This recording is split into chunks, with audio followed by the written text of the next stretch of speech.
Principle of direction यानी विकास की दिशा का सिद्धांत। अब ये डायरेक्शन होती है दो प्रकार की, एक है आपकी सेफेलोकॉडल, सेफेलोकॉडल यानी सिरोध पदोन्मुखी कह देते हैं हिंदी में, सर से पैर की ओर जाता है विकास यहाँ, और दूसरा है प्रॉक्सिमो डिस्टल, समीपस्थ दूरस्थ विकास कहते हैं इसको, प्रॉक्सिमो डिस्टल।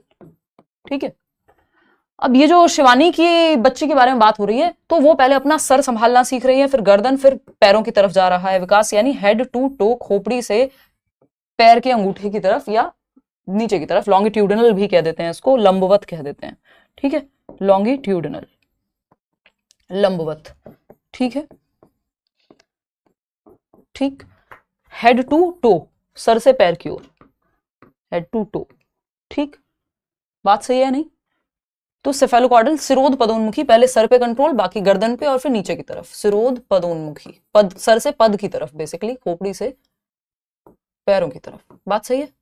फिर आते हैं प्रॉक्सिमो डिस्टल पे, यानी समीपस्थ दूरस्थ विकास, समीपस्थ दूरस्थ, हिंदी में इनके कई नाम मिल जाएंगे, इंग्लिश में याद रख लेना, आसानी रहेगी।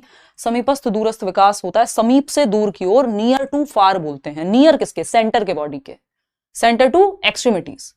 ठीक है ना मैम? सीडीपी स्पेशल बैच नहीं दिख रहा है, वो आप टीचिंग में जाओगे नीचे जाना, बहुत सारे बैचेस हैं, वो पुराना आया हुआ है, मैं कल बोल देती हूँ टीम को, ऊपर लगा देंगे उसको।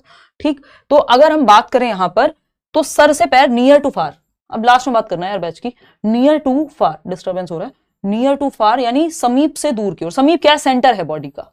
ठीक है, आपकी स्पाइनल कॉर्ड, आपका हार्ट यानी आपकी रीढ़ की हड्डी सेंटर में बॉडी के, आपका हार्ट ये डेवलप पहले हो रहा है, और फिर बाद में जाकर के आपका कंधों पे कंट्रोल, फिर आपकी बाहों पे, आर्म्स पे कंट्रोल, फिर हैंड्स पे कंट्रोल, फिर उंगलियों पे कंट्रोल यानी फिंगर्स पे कंट्रोल। तो ये नियर टू फार है, यानी सेंटर से पेरिफेरी है, बॉडी के केंद्र से बाहर की ओर, सेंटर टू पेरिफेरी, सीमाओं की ओर, केंद्र से सीमाओं की ओर। ठीक, इसको जनरल टू स्पेसिफिक भी बोल देते हैं, ग्रॉस टू फाइन मोटर की तरफ भी कह सकते हो आप, कि पहले बड़ी मांसपेशियां और फिर फाइन की तरफ, उंगलियों की मांसपेशियों पे बाद में कंट्रोल जा रहा है, पहले कंधों पे जा रहा है, फिर आपकी भुजाओं पे। बात सही है। तो यहाँ पे शिवानी की डॉटर की बात तो इतनी हो गई, क्योंकि पहले खोपड़ी डेवलप हो रही है यानी सर, और फिर लेग्स की तरफ, तो ये सेफेलोकॉडल है शिवानी के केस में। तो शिवानी की जो डॉटर की डायरेक्शन है वो सेफेलोकॉडल है, हाँ यहाँ पे दिख रहा है। फिर आते हैं हिमांशी की डॉटर पे। Himanshi's daughter developed her spinal cord first, then her shoulders, then her arms, then her fingers. तो फिर पहले जो है स्पाइनल कॉर्ड यानी रीढ़ की हड्डी या हार्ट सेंटर में है जो बॉडी के, फिर आपके शोल्डर्स, फिर आपके आर्म्स, और फिर हैंड्स और फिंगर्स। तो ये प्रॉक्सिमो डिस्टल है। तो Himanshi's daughter is developing in the proximo distal direction. बात सही है। ठीक, ये क्वेश्चन है समझाने के लिए बेसिकली, क्योंकि अगर इसमें जाएंगे तो ऐसा नहीं है कि बहुत अलग अलग दिशा फिर कॉम्प्लेक्स हो जाएगी, लेकिन ये बात यहाँ सही है। फिर भी पढ़ लेते हैं, दोनों जो है सेम रेट पे हो रही है, नहीं दोनों अलग दिशा की बात हो रही है। Shivani's daughter is developing in the proximo distal, उल्टा बता दिया, नन ऑफ द अबव सही नहीं होगा, second option is the right answer over here.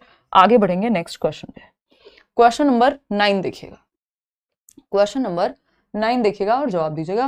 क्या कहता है भाई क्वेश्चन नंबर 9? ये कहता है which of the following view point regarding the development of children is recognized by most psychologists, यानी निम्नलिखित में से कौन सा दृष्टिकोण बाल विकास के संबंध में अधिकांश मनोवैज्ञानिकों द्वारा मान्यता प्राप्त है, या ज्यादातर मनोवैज्ञानिक किस दृष्टिकोण को मानते हैं? देखिए कुछ डिबेट है साइकोलॉजी में या डेवलपमेंटल साइकोलॉजी में, अगर मैं कहूं विकासात्मक मनोविज्ञान में, जहां विकास की चर्चा होती है ना, तो कुछ डिबेट्स हैं जिनमें, अच्छा ये रुक गई है वीडियो, जिनमें जो है एक डिबेट है अर्ली वर्सेस लेटर डेवलपमेंट की, कॉन्टिन्यूअस वर्सेस डिसकॉन्टिन्यूअस डेवलपमेंट की। कुछ लोग मानते हैं विकास सतत है, कुछ लोग मानते हैं विकास जो है असतत या डिसकॉन्टिन्यूअस है, जैसे पियाजे डिसकॉन्टिन्यूअस मानेंगे, वहीं वाइगॉस्की जो है वो कॉन्टिन्यूअस यानी सतत मानेंगे कि विकास तो निरंतर चलता है। उसी तरह से दूसरी डिबेट है कि अर्ली डेवलपमेंट यानी जो शुरुआत के साल हैं बच्चे के जीवन के, वो ज्यादा महत्वपूर्ण है बाद के विकास से। कुछ लोग हैं जो कहेंगे नहीं बाद वाला ज्यादा महत्वपूर्ण है या पूरा जीवन ही महत्वपूर्ण है। तो ये डिबेट्स हैं कुछ मनोविज्ञान की। ठीक, तो फटाफट से समझना है, देखना है कौन सा व्यू पॉइंट है जो ज्यादातर मनोवैज्ञानिक मानते हैं। फर्स्ट ऑप्शन है development in later years is more critical than development in early years, यानी बाद के वर्षों में जो विकास है वो प्रारंभिक वर्षों की तुलना में अधिक महत्वपूर्ण होता है। ये बात कहना सही नहीं होगा, क्योंकि ज्यादातर मनोवैज्ञानिक ये मानते हैं कि जो शुरुआत का विकास है वो आपका बॉर्नवीटा वाला एड याद कर लीजिए कि बच्चे के दिमाग का विकास लगभग, बच्चे के दिमाग का लगभग 90% विकास शुरुआत के जीवन के 5 साल में हो जाता है। तो वो तो एक दिमाग के विकास की बात है, बट ओवरऑल अगर हम डेवलपमेंट की बात करें तो शुरुआती साल जो है आपके जीवन के 10-12 साल वो बेहद महत्वपूर्ण हैं, क्रिटिकल हैं, ज्यादा क्रिटिकल हैं बाद के जीवन से। तो ये ज्यादातर मनोवैज्ञानिक इस बात पर सहमत होते हैं कि शुरुआती साल ज्यादा महत्वपूर्ण है बाद वाले सालों से। तो ये बात कहना यहाँ पे गलत होगा। कि ज्यादातर मनोवैज्ञानिक ये मानेंगे कि बाद वाले साल ज्यादा महत्वपूर्ण है, उल्टा है। Development in early years is more critical than development in later years. ये हम बिल्कुल डिस्कस करते हैं कि प्रारंभिक वर्षों में जो विकास है वो बाद के वर्षों की तुलना में अधिक महत्वपूर्ण है, कि जो बचपन का प्रभाव है वो जीवन पर्यंत रहता है व्यक्ति पे। तो सेकंड ऑप्शन यहां ज्यादा बेहतर है। फिर भी हम बाकी के दो ऑप्शन चेक करेंगे। Development in either year is critical, यानी किसी भी साल में जो है विकास क्रिटिकल ही होता है।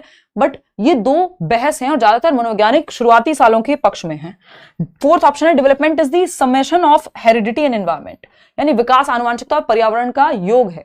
देखिए ये समेशन नहीं है, कोई एडिशन नहीं है। प्रोडक्ट होता तो हम मान जाते, गुणनफल तो आप कह सकते हैं, लेकिन एडिशन, सब्ट्रैक्शन, डिवीजन ये नहीं कह सकते, एडिटिव नहीं होता विकास। ठीक है बात, कोई दिक्कत परेशानी दर्द समस्या इस बात को लेकर के अगर आपको हो रहा हो तो आप बता सकते हैं। मैम मुझे सिलेक्शन लेके आपसे मिलने आना है, मेरा मोटिवेशन है। बहुत बढ़िया यामिनी, जल्दी ही मिलेंगे। सॉल्यूशन आपको बता दिया है, second option is the right answer. आगे बढ़ेंगे नेक्स्ट क्वेश्चन पे। नेक्स्ट है क्वेश्चन नंबर 10। बताइएगा क्या कहता है और पढ़ के फटाक से जवाब देंगे। एक छोटा सा सवाल है जो आपसे पूछा गया है, देखिएगा। देखिए डेवलपमेंट लगभग हर जगह आता है। अब जो एमपीटेट की तैयारी कर रहे हैं उनके लिए भी ये इतना ही महत्वपूर्ण है जितना कि सीटेट वालों के लिए। क्वेश्चन नंबर 10 देखिएगा क्या कहता है। Question number 10, a 10-year-old boy is different in a 10-year-old boy is different in rich household than in poor household because childhood is dash concept। मतलब 10 साल का बच्चा अमीर परिवार में और गरीब परिवार में अलग अलग हो सकता है क्योंकि बचपन एक डैश अवधारणा है। मतलब आर्थिक स्थिति जिसको हम कहते हैं इकोनॉमिक स्टेटस जो है वो डेवलपमेंट को प्रभावित करता है। ये पूछा है क्या करता है या नहीं करता है, बिल्कुल करता है ना। और जो बचपन की अवधारणा है ये सोशियो कल्चरल कॉन्सेप्ट है एक तरह से।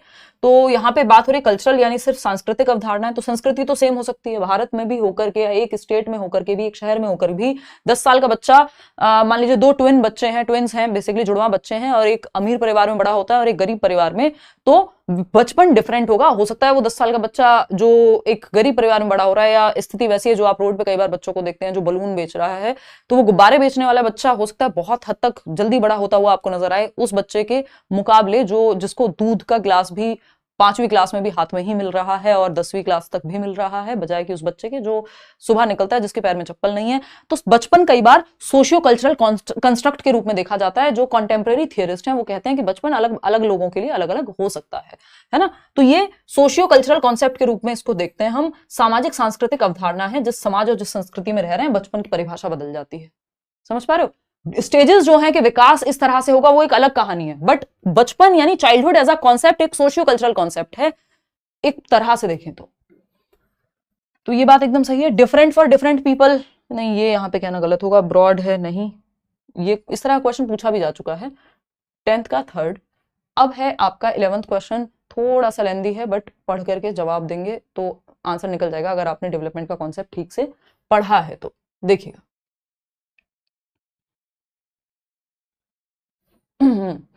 क्वेश्चन नंबर 11 है, ये कहता है कि a test was taken on nature of development for students of DElEd, which of the following student was not prepared for the test.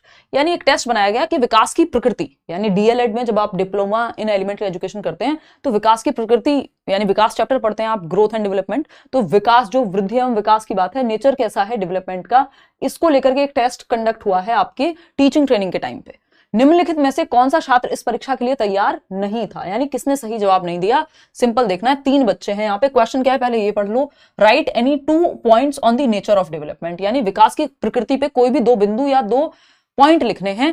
3 बच्चों ने लिखे और आपको पहचानना किसने गलत लिखा है। नॉट लिखा हुआ है ना, was not prepared for the exam. ठीक, तो अनीता एक बच्ची है वो कहती है इट्स अ ब्रॉड डोमेन, यानी विकास एक क्या है, विस्तृत दायरा है। हाँ, ब्रॉड होता है विकास, जिसमें ग्रोथ एंड डेवलपमेंट आ जाएगा, लर्निंग, मैच्योरिटी, ये सब आ जाएगा। इट्स मल्टी डायरेक्शनल, बहुदिशीय है, यानी कई दिशाओं में होता है, फिजिकल, कॉग्निटिव, सोशल, इमोशनल। ये सही दे रही है अनीता जवाब, हमको गलत चाहिए। सीता क्या कह रही है, it consist of qualitative changes and quantitative changes, यानी गुणात्मक और मात्रात्मक दोनों तरह के चेंजेस विकास में आते हैं। ये बात भी सही है। सेकंड, ये क्या कह रहे हैं, दूसरे पॉइंट में कह रही हैं it consist of structural changes and functional changes, यानी विकास की प्रक्रिया में संरचनात्मक और प्रकार्यात्मक परिवर्तन दोनों शामिल हैं। यानी डेवलपमेंट में क्वांटिटेटिव, स्ट्रक्चर में चेंज, कि आपके शरीर के संरचना में परिवर्तन हो रहा है, बच्चा बड़ा हो रहा है, मोटा हो रहा है, पतला हो रहा है, ये स्ट्रक्चर है जिसको ग्रोथ भी कहते हैं, तो विकास का हिस्सा हो गई वो। फंक्शनल चेंजेस क्या है, बच्चा पहले से सुंदर लिखने लगा, पहले से बेहतर अपने इमोशंस को कंट्रोल करने लगा, पहले से बेहतर चीजों को जल्दी समझने लगा। ये फंक्शनल है, इसको आप माप नहीं सकते कि 250 ग्राम समझ बढ़ गई कल से आज तक। तो स्ट्रक्चरल और फंक्शनल यानी क्वालिटेटिव एंड क्वांटिटेटिव दोनों प्रकार के परिवर्तन विकास में आ जाते हैं। तो ये बात भी सही है। तो अनीता ने भी सही जवाब दिया है और सीता ने भी। अब बची है गीता, तो गीता को तो गलत जवाब देना ही पड़ेगा, तभी आंसर मिल पाएगा हमें। फिर भी दोनों पॉइंट देख लेते हैं। It proceeds from specific to general, गलत जवाब दे दिया गीता ने। सीता ने, नाम क्या, गीता, हाँ, गीता को कहना था जनरल टू स्पेसिफिक जाता है, सामान्य से विशिष्ट की ओर जाता है विकास, विशिष्ट से सामान्य